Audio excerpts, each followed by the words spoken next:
Hello दोस्तों, मैं हूं सिद्धार्थ और लर्न एट होम में आप लोगों का एक बार फिर से बहुत बहुत स्वागत करता हूं।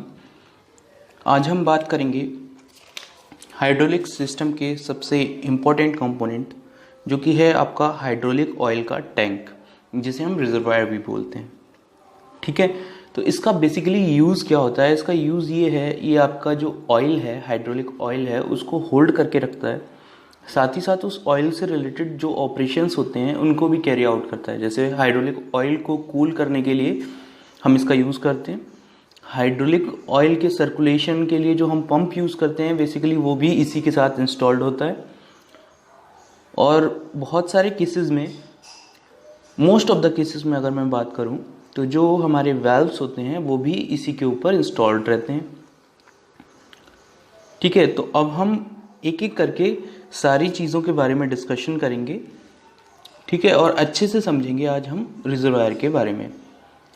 सामने आप स्क्रीन पर एक इमेज देख रहे हैं जिसमें एक हाइड्रोलिक रिजर्वायर टैंक दिखाया गया है। उस हाइड्रोलिक रिजर्वायर टैंक के क्या क्या कंपोनेंट हैं, वो जो मेन कंपोनेंट है वो मैंने एरो से शो कर रखे हैं। अब वन बाय वन मैं आपको बताऊंगा, समझाऊंगा कि कौन सा कंपोनेंट क्या है और उसका क्या हमारे पास यूज़ है। ठीक है, अगर हम देखें, सबसे पहले अगर हम बात करें तो यहाँ आप ये देखेंगे, ये जो ओवरऑल पूरा एरिया है, ये सारा का सारा आपका रिजर्वायर है।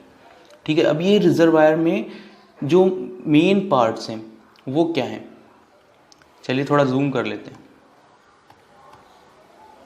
ठीक है, यहाँ आप देख रहे हैं ये जो इमेज है,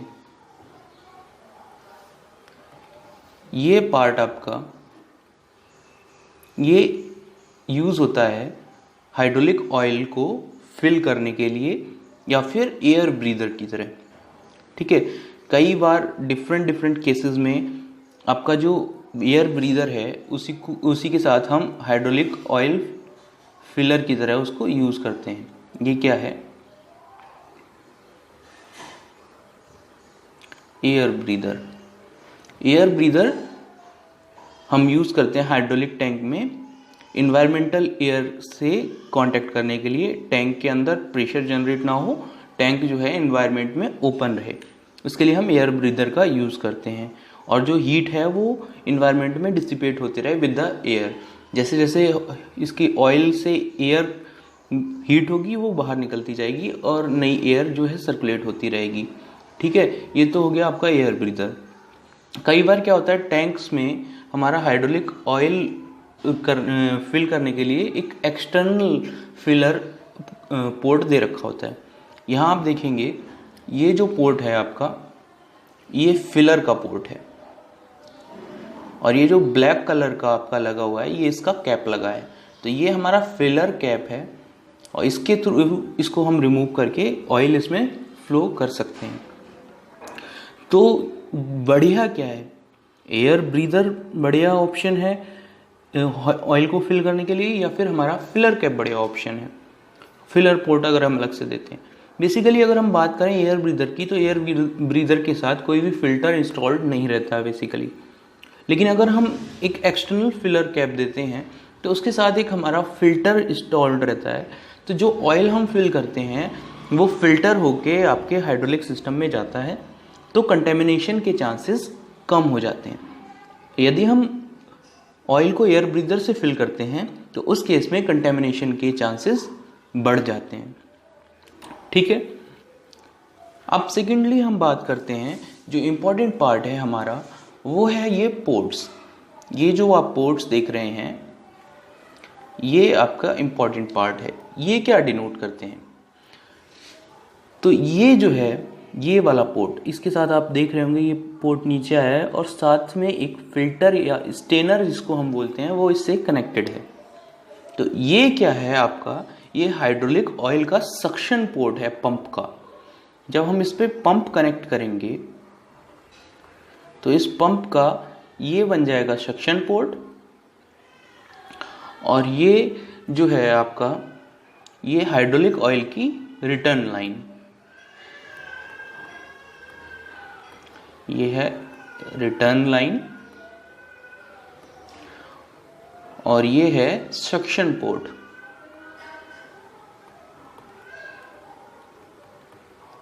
सक्शन पोर्ट।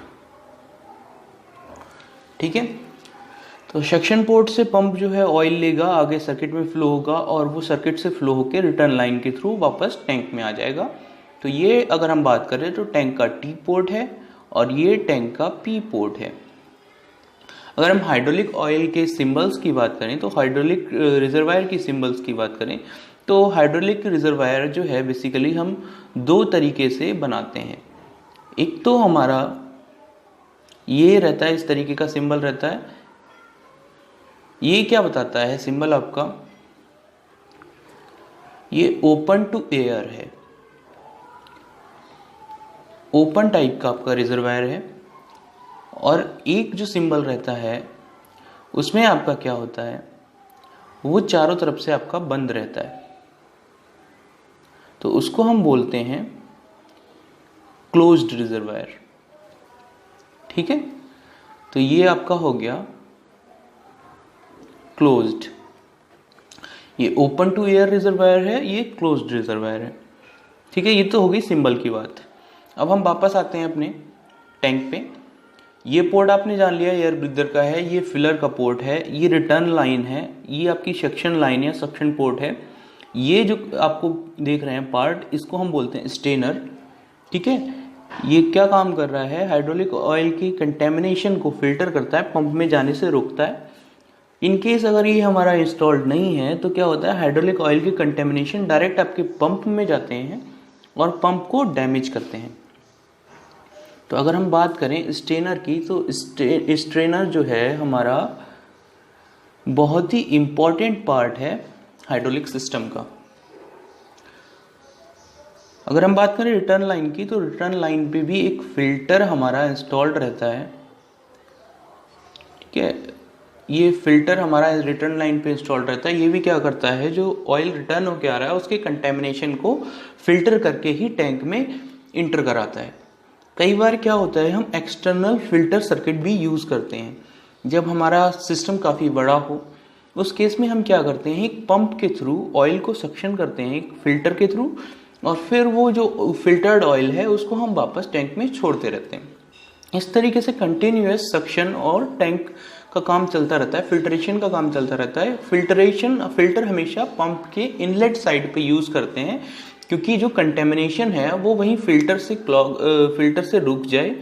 ठीक है, और उसके बाद जो ऑयल है क्लीन ऑयल ही पंप में जाए, वरना वो पंप को डैमेज करेगा, चाहे वो क्लीनिंग पंप हो चाहे आपका प्रेशर प्रोड्यूसिंग पंप हो जो आप हाइड्रोलिक सिस्टम के लिए यूज़ कर रहे हैं।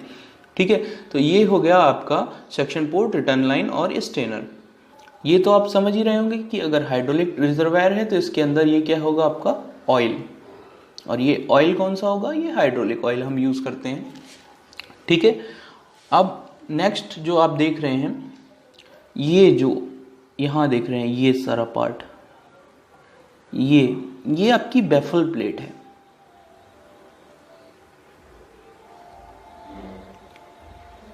बैफल प्लेट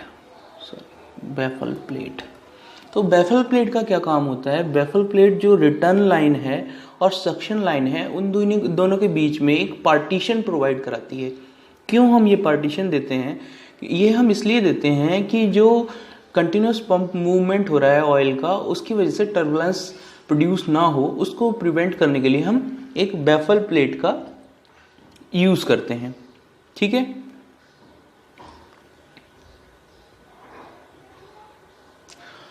अब अगर हम बात करें, यहाँ आपको शो नहीं हो रहा, दिख नहीं रहा, यहाँ पर नीचे की साइड यहाँ एक पोर्ट रहता है जिसपे कैप रहती है, उसको हम रिमूव करके ऑयल को ड्रेन कर लेते हैं।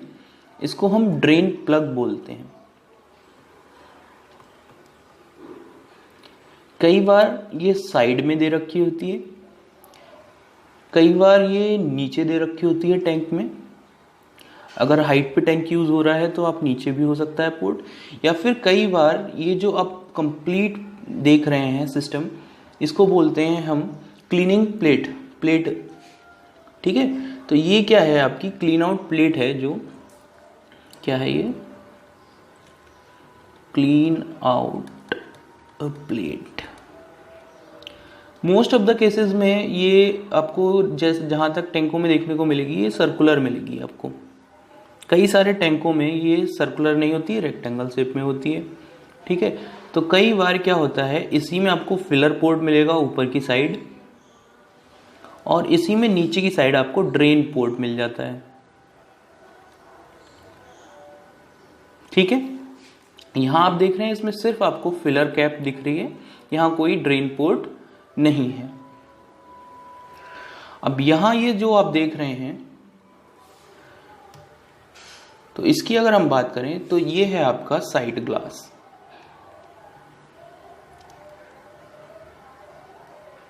कई बार ये आपका फिलर कैप के साइड में इंस्टॉल्ड रहता है, या फिर अगर हम बात करें क्लीन आउट प्लेट पे इंस्टॉल्ड रहता है। इन केस आपका कई बार ऐसा होता है, ये एक्सटर्नली भी टैंक से कनेक्टेड रहता है, मतलब एक पोर्ट निकलेगा और ऊपर एक मैनोमीटर टाइप का लगा रहेगा और ये वापस कनेक्ट रहेगा। ये आपका लेवल बताने के लिए हम इसका यूज करते हैं। तो ये क्या बताएगा, हाइड्रोलिक ऑयल का लेवल क्या है टैंक में। ठीक है, ये बताएगा आपके हाइड्रोलिक ऑयल के लेवल को। तो हमने इसके बेसिक कंपोनेंट्स को एक एक करके समझ लिया। ठीक है, एक बार फिर से हम रिव्यू कर लेते हैं, ध्यान रहेगा हमें। ये हमारा एयर ब्रीदर है, ठीक है, और इसी को हम फिलर की तरह कुछ केसेस में यूज करते हैं। ये सक्शन पोर्ट है, ये हम डिफाइन करते हैं जिस साइड हमारा स्ट्रेनर कनेक्टेड है वो हमेशा सक्शन पोर्ट रहेगा। और ये हमारी रिटर्न लाइन है, रिटर्न लाइन पे हमारा एक फिल्टर प्री इंस्टॉल्ड रहता है। ठीक है, उसके बाद ये जो आप देख रहे हैं ये सीलिंग गास्केट है। ठीक है, ये आपका फिलर कैप है, ये फिलर पोर्ट है, फिलर पोर्ट है। ये आपका साइड ग्लास है जो क्या बताता है, आपका लेवल को बताता है। कई बार ये रेक्टेंगल भी हो सकता है, सर्कुलर भी हो सकता है, वो डिज़ाइन पे डिपेंड करता है, उससे ऐसा कोई खास इफेक्ट हमारे सिस्टम पर नहीं पड़ता है। ये स्टेनर जो क्या है, ये ऑयल के फिल्ट्रेशन का काम करता है, ये प्रिवेंट करता है कंटेमिनेशन को पंप में जाने से। ठीक है, ये हाइड्रोलिक फ्लूइड या फिर हम बात करें ऑयल है, ये हाइड्रोलिक फ्लूइड है या फिर ऑयल है। ये हमारे ड्रेन प्लग्स हो गए, ड्रेन प्लग की सिचुएशन या कहाँ पर माउंट होगा ये ड्रेन प्लग, वो अलग अलग डिफरेंट डिज़ाइंस पे डिपेंड करती है। ये सारी चीज़ें हमने बेसिक कंपोनेंट्स जाने। अब हम बात करेंगे इसकी साइजिंग की। अगर हम बात करें इसके साइज़ की, तो साइज़ जो है वो डिफरेंट फैक्टर्स पे डिपेंड करता है। तो रिजर्वायर का साइज जो है वो डिफरेंट कंडीशंस पे किस पे डिपेंड करता है। अगर हम थंब रूल की बात करें तो बेसिकली थंब रूल हमारे साइज के लिए ये है, अगर हम यूज कर रहे हैं fixed displacement pump, fixed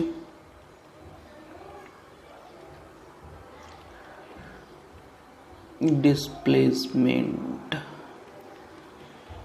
pump, तो फिक्स्ड डिस्प्लेसमेंट पंप की केस में जो आपका रेटेड आउटपुट है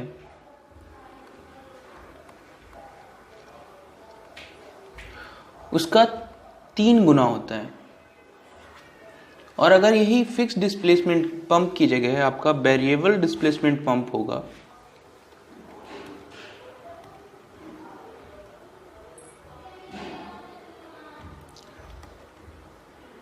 तो वेरिएबल डिस्प्लेसमेंट पंप की केस में भी आपका जो फ्लो रेट है उस फ्लो रेट से 3 गुना होगा।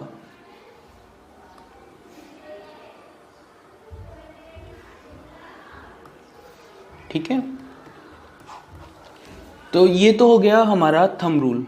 थंब रूल तो जो हमारा पंप का आउटपुट है, रेटेड आउटपुट है, तो उसका 3 गुना होगा। फॉर एग्जांपल अगर हम बात करें, जो पंप का हमारा आउटपुट है 8 GPM है, 8 गैलन पर मिनट। ठीक है, तो अगर 8 GPM है तो जो हमारा टैंक का साइज होना चाहिए वो कम से कम 24 गैलन का होना चाहिए। तो ये आपका बेसिक थंब रूल हो जाता है रिजर्वायर की साइज के लिए।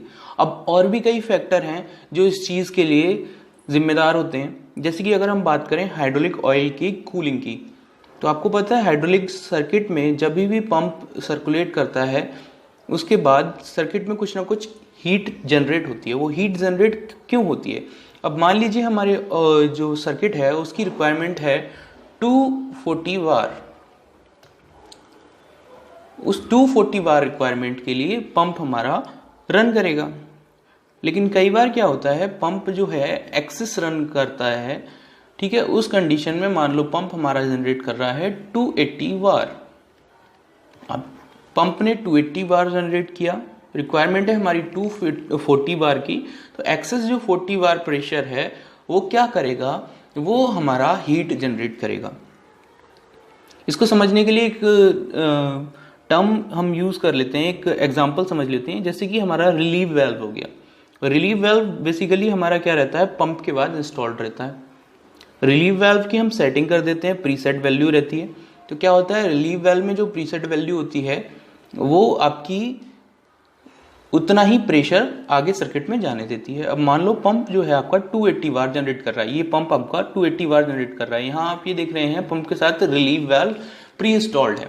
तो अब यहाँ जो आप ये देख रहे हैं, ये एडजस्टमेंट देख रहे हैं, यहाँ आप देखेंगे इस एडजस्टमेंट को हम सेट करके हम पंप का आउटपुट सेट कर सकते हैं। तो अब मोटर जो है हमारा रन कर रहा है और पंप जनरेट कर रहा है 280 बार। यहाँ से हमने सेट कर रखा है 240 बार। तो जो 40 बार का प्रेशर है वो यहाँ से ड्रेन होके टैंक में चला जाएगा, लेकिन वो 40 बार का प्रेशर जो है वो हमारा हीट जनरेट करेगा। एनर्जी एक फॉर्म से दूसरी फॉर्म में कन्वर्ट हो जाएगी, तो प्रेशर जो है वो हीट में कन्वर्ट हो जाएगा, ठीक है। उस हीट को डिसिपेट करने के लिए या फिर जो सर्किट से रिटर्न हीट आ रही है, कंपोनेंट्स में लीकेज की वजह से हीट जनरेट हो रही है, ठीक है, या ऑपरेशंस में जो थोड़ा बहुत लीकेज है उसकी वजह से हीट जनरेट हो रही है, वो सारी हीट जो रिटर्न होकर ऑयल के साथ टैंक में जाएगी, उस हीट को डिसिपेट करने का सबसे अच्छा मेथड जो हम यूज करते हैं, सरफेस एरिया को बढ़ा देते हैं। सरफेस एरिया जैसे जैसे बढ़ेगा वो इन्वायरमेंट के उतने ज़्यादा कांटेक्ट में आएगा, उतना ज़्यादा एयर के कांटेक्ट में आएगा, तो हीट जो है ज़्यादा से ज़्यादा डिसिपेट होगी। तो जितना ज़्यादा हम एरिया रखेंगे टैंक का, उतना ज़्यादा हीट डिसिपेट होने के चांसेस होंगे और ऑयल जो है हमारा कूल रहेगा। लेकिन अगर हम बात करें मॉडर्न टेक्नोलॉजी की, मॉडर्न टाइम की, तो पहले तो हम क्या करते थे, जो टैंक होता था उसको पतला और बड़ा रखते थे। वॉल्यूम डिपेंड कर रहा है आपका जो आपकी ऑयल रिक्वायरमेंट है, ठीक है, उस पर। सेकेंडली हमने उसकी कूलिंग के लिए सरफेस एरिया को बढ़ा दिया। लेकिन अब क्या हो रहा है, कॉम्पैक्ट हाइड्रोलिक सिस्टम्स आ रहे हैं। तो कॉम्पैक्ट हाइड्रोलिक सिस्टम में उसकी कूलिंग के लिए एक्सटर्नल कूलिंग सर्किट्स यूज़ होते हैं। हम वाटर को कूलिंग के लिए यूज़ करते हैं, एयर को कूलिंग के लिए यूज़ करते हैं। डिफरेंट टाइप के कूलिंग सिस्टम भी उस पर इंस्टॉल्ड रहते हैं। तो ये हो गया। अगर मॉडर्न टाइम की बात करें तो रिजर्वायर की साइजिंग को कम किया जा रहा है, ठीक है, कम से कम कॉम्पैक्ट साइज के रिजर्वायर्स बनाए जा रहे हैं। सेकेंडली हमारा ऑयल का रिजर्वायर एक चीज़ पे और डिपेंड करता है कि आपका जो सर्किट है, जो सर्किट के कंपोनेंट्स हैं, उनका ऑयल कंजम्पशन कितना है। सपोज आपका जो एक एक्यूमुलेटर लगा हुआ है या फिर आपका एक सिलेंडर लगा हुआ है, उस सिलेंडर की खुद की कैपेसिटी जो है उसको ऑपरेट कराने के लिए आपको 40 गैलन ऑयल चाहिए। इतना बड़ा सिलेंडर है आपका, लेकिन आपके रिजर्वायर में केवल 50 गैलन ऑयल है। तो 40 गैलन तो आपके सिलेंडर में चला गया, 10 गैलन आपका सर्किट में रह गया। अब टैंक तो पूरा खाली हो गया। उस केस में क्या होगा, पंप एक्सेस वर्क करेगा, खाली चलता रहेगा, पंप भी डैमेज हो सकता है, आपका मोटर भी डैमेज हो सकता है, ओवरऑल आपका हाइड्रोलिक डैमेज होने के चांसेस बढ़ जाएंगे। तो हमारा इस बात पे भी डिपेंड करता है जो आपके सर्किट में कंपोनेंट हैं उनका ऑयल कितना कंजम्पशन है, कितना उनको ऑयल चाहिए ऑपरेशन के लिए। तो ये चीज़ भी आपकी साइजिंग पे डिपेंड करती है, ठीक है। और दूसरी चीज़ हमने जो बात की हीट की, तो हीट की वजह से हम उसका साइज बढ़ाते हैं। थंब रूल की बात की, थंब रूल हमारा जो आउटपुट था वो 3 इंटू रेटेड आउटपुट था, मतलब 3 गुना था रेटेड आउटपुट से पंप की, ठीक है। तो ये तो हो गई हमारी साइजिंग की बात। अब अगर हम साइज को कॉम्पैक्ट कर दिया, हमने साइज को कॉम्पैक्ट करने के लिए हमने कूलिंग सिस्टम्स यूज़ किए। कूलिंग सिस्टम्स में अगर हम बात करें तो अगर हम बात करते हैं तो सबसे पहले हमने कूलिंग सिस्टम यूज़ किया एयर बेस्ड। अगर हमें कम कूलिंग चाहिए तो हम उसके लिए यूज़ करते हैं air based cooling system. Air based cooling system में क्या होगा, आपका एक फ़ैन इंस्टॉल्ड रहेगा और वो फ़ैन के साथ में या तो कई बार क्या होता है ऑयल के सर्कुलेशन सर्किट्स दे दिए जाते हैं जो उसको कूल करते हैं, या फिर फ़ैन को डायरेक्टली रिजर्वायर पे इंस्टॉल कर दिया जाता है, वो एयर को रिजर्वायर में सर्कुलेट करता रहता है। ठीक है, तो ये तो हो गए आपके एयर बेस्ड कूलिंग सिस्टम। दूसरा आपके आते हैं water based cooling system. Water based cooling system में क्या रहता है, आपके ट्यूब्स रहते हैं जो हाइड्रोलिक ऑयल के साथ कांटेक्ट में रहते हैं, उनके अंदर हम कूलिंग वाटर को फ्लो कराते हैं।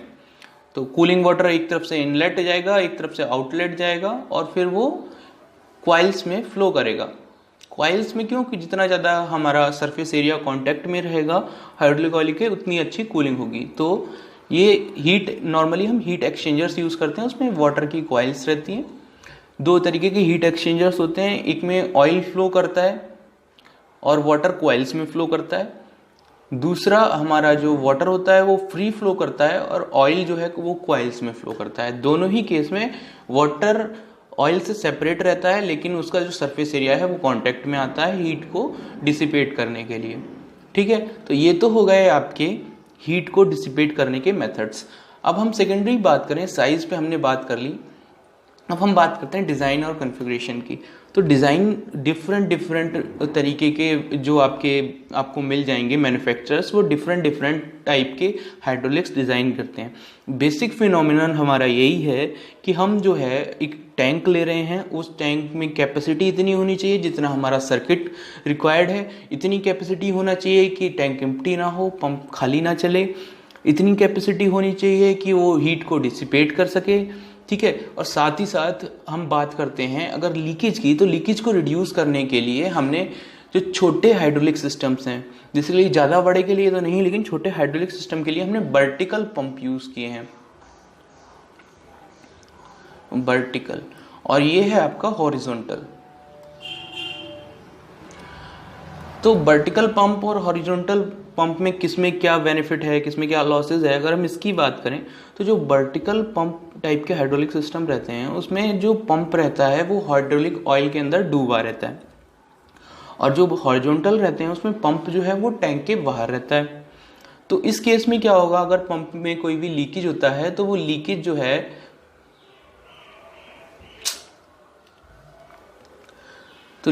है वो लीकेज आपका टैंक के अंदर ही रहेगा, विद इन द टैंक रहेगा, और वो डायरेक्ट आपके हाइड्रोलिक ऑयल से कांटेक्ट में रहेगा। बाहर कोई भी कंटेमिनेटेड नहीं होगा ऑयल, और ना ही कोई लीकेज ऑयल बाहर फ्लोर पर फैलेगा। जबकि हॉरिजॉन्टल में क्या रहता है, आपका पंप बाहर रहता है, बहुत सारे कनेक्शंस होते हैं, तो किसी भी कनेक्शन से अगर ऑयल लीक होता है तो इन्वायरमेंट को कंटेमिनेट कर सकता है, या फिर इन्वायरमेंट का कंटेमिनेशन जो है ऑयल के साथ मिक्स होकर आपके हाइड्रोलिक ऑयल को कंटेमिनेट कर सकता है। ठीक है, साथ ही साथ अगर हीट की बात करें तो हीट जो है इन्वायरमेंट में ज़्यादा डिसिपेट होगी अगर बाहर का पंप है। इंटरनल पंप है तो उसमें हीट जो है वो ऑयल के अंदर ही सर्कुलेट होती रहेगी। तो इसमें हॉरिजॉन्टल में एक बेनिफिट ये हो गया, वर्टिकल का एक बेनिफिट ये हो गया। अब सेकेंडरी जो बेनिफिट है हमारा वर्टिकल का वो होता है नॉइस। पंप जो नॉइस जनरेट कर रहा है वो नॉइस सारी की सारी हाइड्रोलिक ऑयल की वजह से रिड्यूस्ड हो जाती है और वो बाहर नहीं आती। तो जो वर्टिकल पंप कॉन्फ़िगरेशन है उसमें हमारे नॉइस कम होती है कंपैरेटिवली हॉरिजॉन्टल कॉन्फ़िगरेशन में। तो हॉरिजॉन्टल कॉन्फ़िगरेशन में क्या रहता है, हमारा नॉइस जो है वो थोड़ी ज़्यादा रहती है।